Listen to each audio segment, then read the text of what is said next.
The movie kicks off with a man capturing a picture of 3 people, but as he prepares for the shot, he spots something odd beneath Chris's feet. Despite Alicia's assumption that the man requires camera assistance, he barks at her not to move. Within seconds, Daniel notices the source of the issue and rushes to clear the dirt surrounding Chris's foot.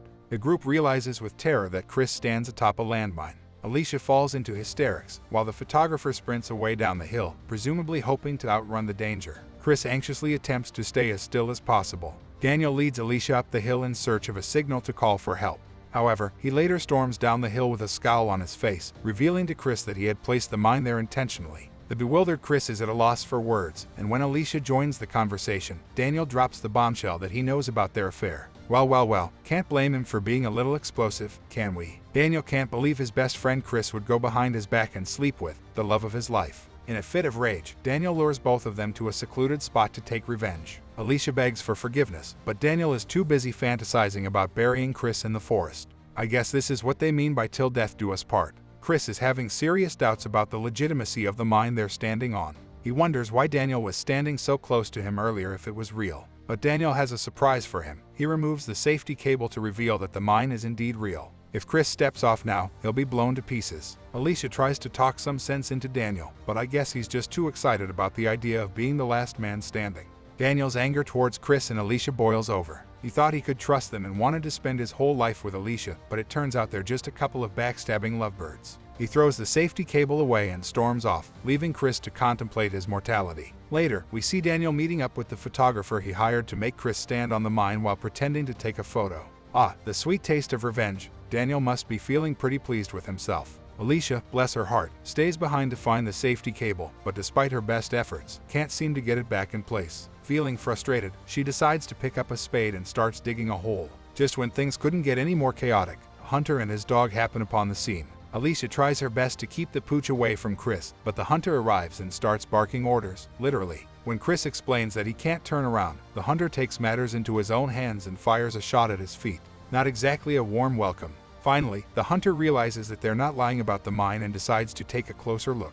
But before he does, he throws a stone at Chris's feet, which understandably doesn't sit well with Alicia or Chris. The hunter explains that he just wanted to make sure they were telling him the truth, as he lives in the area and wasn't aware of any mines. Yeah, sure buddy. After some more back and forth, the hunter asks them what happened and how they ended up in this mess. Of course, he won't lift a finger to help unless they spill the beans. Alicia spills the beans and the hunter agrees to help them on one condition. What a surprise. He knows they're in a vulnerable position and thinks he can take advantage. Classic. The man demands the clothes Alicia is wearing and forcefully grabs her. Chris tries to bribe him with money, but the man refuses. With no other choice, Alicia complies with his demand. The hunter then offers to help, but his radio suddenly goes off, prompting Alicia to ask to borrow it for help. The hunter toys with Alicia's emotions yet again, offering her the radio on the condition that she retrieves the scarf he threw on the floor. Despite her anger, Alicia picks up the scarf, but the man insists she crawls and retrieves it with her mouth. Alicia is surprised when the person on the other end of the radio doesn't speak English. Desperate, she turns to the hunter for help, but he offers to translate only if she removes some clothing. Apparently, the hunter is not only a creep but also a bigot who enjoys exploiting people's vulnerabilities. Alicia initially refused the man's request, but she soon realized that it was her only way out of the situation. Despite the intensity of the situation, he was selectively interpreting Alicia's instructions. Eventually, Alicia was left with nothing but her underwear on as she finished pleading for help.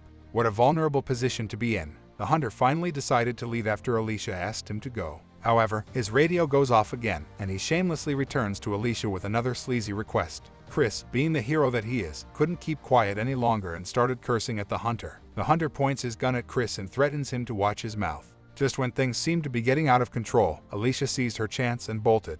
The hunter's dog was quickly released, and it chased after her down the mountain.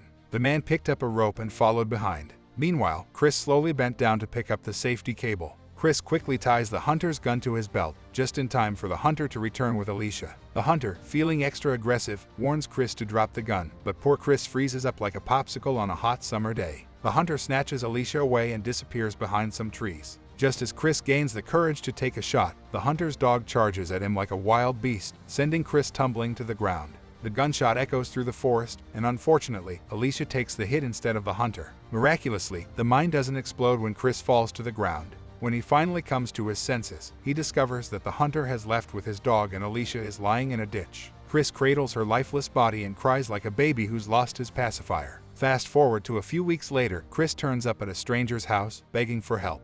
The kind woman takes pity on him and lets him in for a chat. But wait, a man enters the house and, plot twist, it's the hunter's house. What are the odds, right? The hunter is shocked to see Chris in his home and quickly makes up an excuse to kick him out.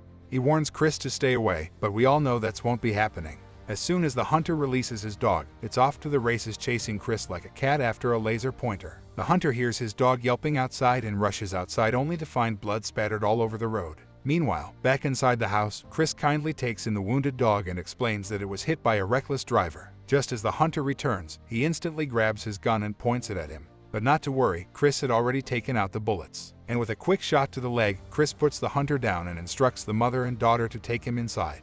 By now, Chris is in full control as he orders the daughter to tie up her own mother while the hunter whimpers and begs for mercy. The hunter begs that he was just drunk and not in his right mind when he attacked Alicia. But Chris isn't buying it, and to drive the point home, Chris cracks open a bottle of wine and forces the family to drink some, spilling it all over the hunter's lap for good measure. Chris really turns up the heat as he makes the daughter crawl on the floor and pick up her own scarf, just like the hunter made Alicia do. Then, he shoves the scarf into the hunter's mouth and taunts the family with mind games. The mother and daughter are understandably terrified, but Chris is a man on a mission for revenge. With a wicked grin, he loads a bullet into the gun and tells his daughter that she'll have to remove an article of clothing every time the gun is fired without a bullet.